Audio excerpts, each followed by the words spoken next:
नमस्कार, मी गणेश निलकंठ पाटील। आता तुम्ही दिवा विभागामध्ये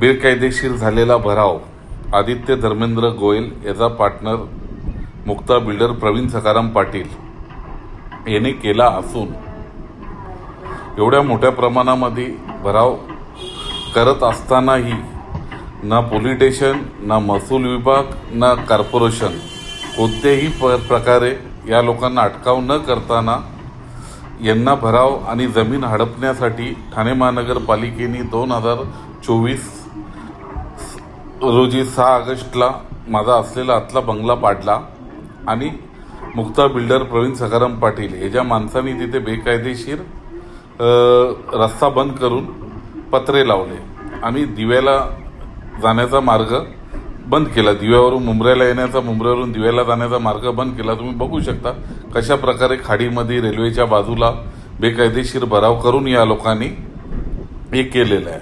आणि याच्यामध्ये जो मुख्यमंत्री असताना एकनाथ शिंदे याचा मुलगा खासदार श्रीकांत शिंदे हाही सहभागी असल्याने अनेक तक्रारी मुख्यमंत्री देवेंद्र फडणवीस यांना दिल्यानंतर जी एक म्हण आहे की जर चौकीदार चोर को पहचानता है तो वो आवाज करेगा नहीं, अशा प्रकारे जी म्हण आहे त्या म्हणीप्रमाणे देवेंद्र फडणवीस यांनी आणि चंद्रशेखर बावनकुळे यांनी कोणत्याही प्रकारची यांच्यावरती आजपर्यंत कारवाई केली नाही।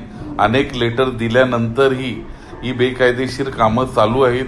कोणताही पोलीस अधिकारी, महसूल विभाग किंवा कॉर्पोरेशनचा अधिकारी इथे का वन विभागाचा अधिकारी फिरायला तयार